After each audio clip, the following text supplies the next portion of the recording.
Ang video na ito ay ginawa upang alalahanin at magbigay pugay sa ating mga magigiting na mandirigma na patuloy na nagbibigay ng karangalan sa bansa sa pamamagitan ng larangan ng sports.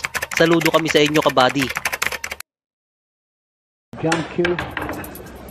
They line it. Did he double bank? No, he double banked. 2 and 3, the 2 and the 7, and the circle here. Those are the problem balls right now, and they're going to have to be developed.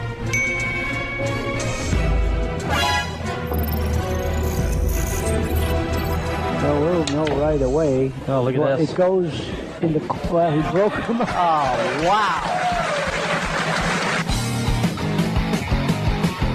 What can you say about that shot? Surprise, mother. Swerte. Kamusta kayo mga Kas-Argo? Ito ay ang 2007 US Open 9-Ball Championship kung saan dalawang magiting na Pinoy ang naglaban. Si Efren Bata Reyes laban sa tinaguriang bulkan ng Kalamba, si Ronaldo Alcano. Ito ay rack 4 kung saan ang score ay 2 si Ronato samantalang 1 pa lang si Efren. Si Efren ang nag-break ngunit walang magandang preparasyon kaya dumipensa na lang ito.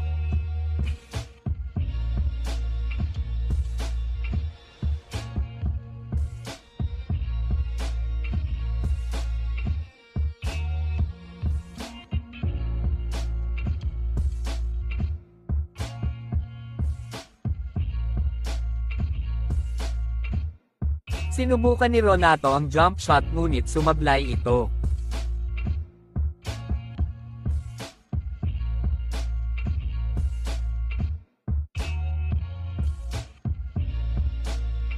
Walang kukurap sa gagawin ni Efren dito.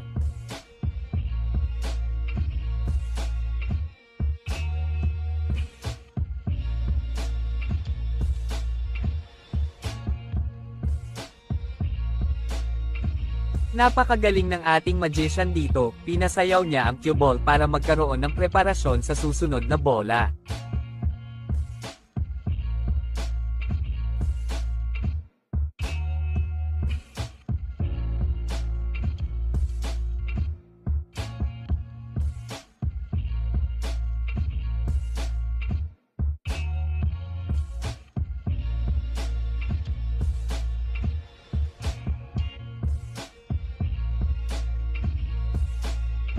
Dahil doon na-open na ang lamesa at hindi na ito nahirapan ubusin ang mga bola.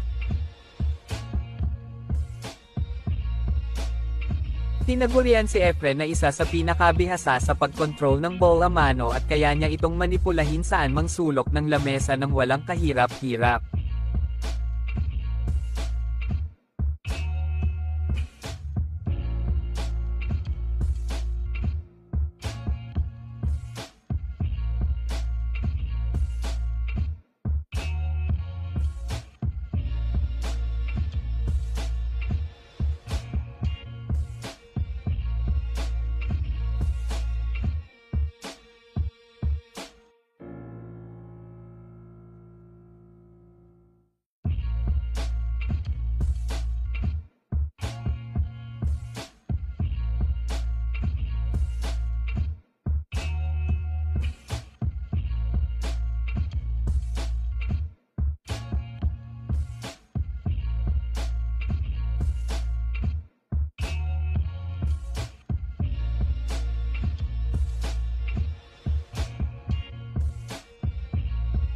Pumunta na tayo sa rack 12, dahado si Efren sa score na 5-6.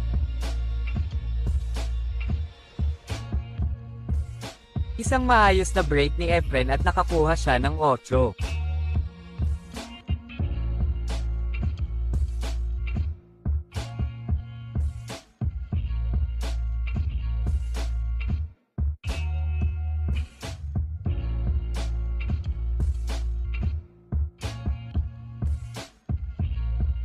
Mayroon siyang tira na manipis sa uno at kailangan niyang mailapag sa tamang posisyon para magkaroon ng preparasyon sa dos.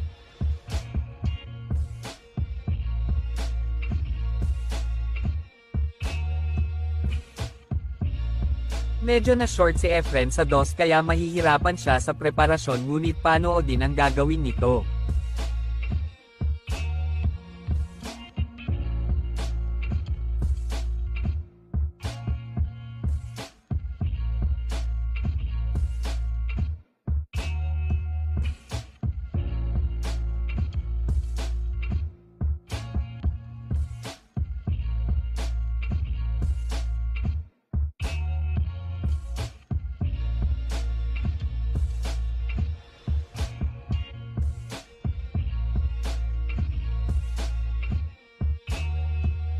Isang kick shot ang ginawa ni Efren kung saan isang tumpak na rail kick shot upang may pasok ang dos.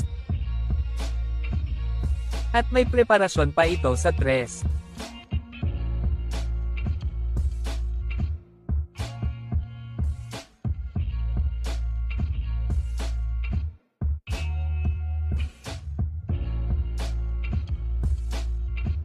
Dito natin makikita ang magiging malikhain ng mga Pilipino.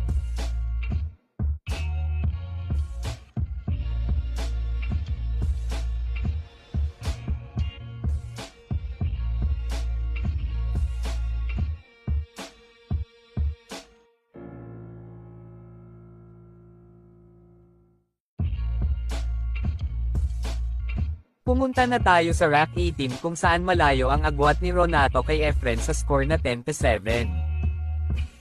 Hindi kalakasan mag-break si Olcano ngunit mayroon siya laging bolang na ipapasok. Nag-push out ito ngunit nagpas agad si Efren kaya si Olcano uli ang magpapatuloy nito.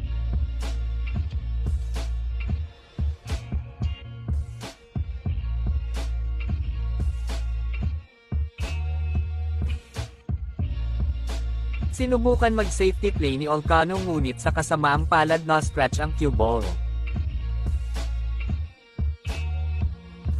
Ball in hand si Efren kaya malaki ang tsansa nito na makabalik sa laro at makahabol.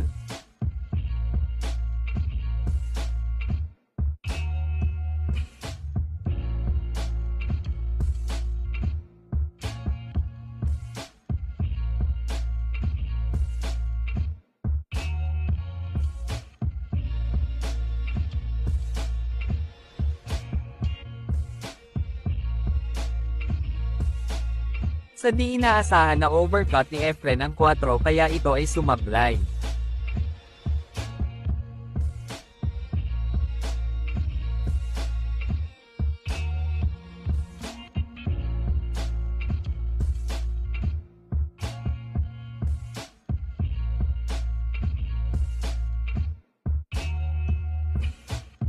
Paano din ang gagawin ni Olcano sa mechanical bridge?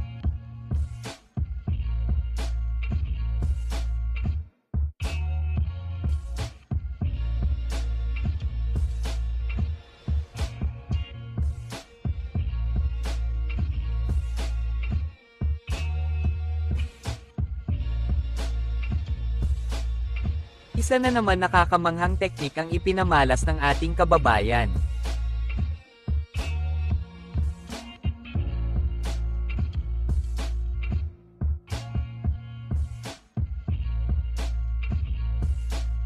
Dahil doon simpleng tinapos ni Olcano ang laro.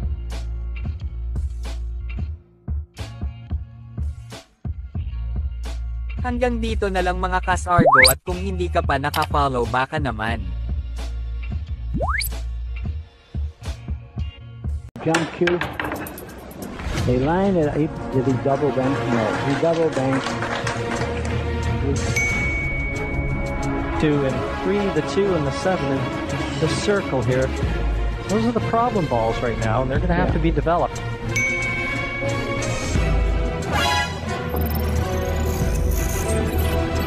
Well, we'll know right away. Oh, look at Well, this. it goes in the. Well, he broke them. Oh, wow! What can you say about that shot? Surprise, mother. Suerte.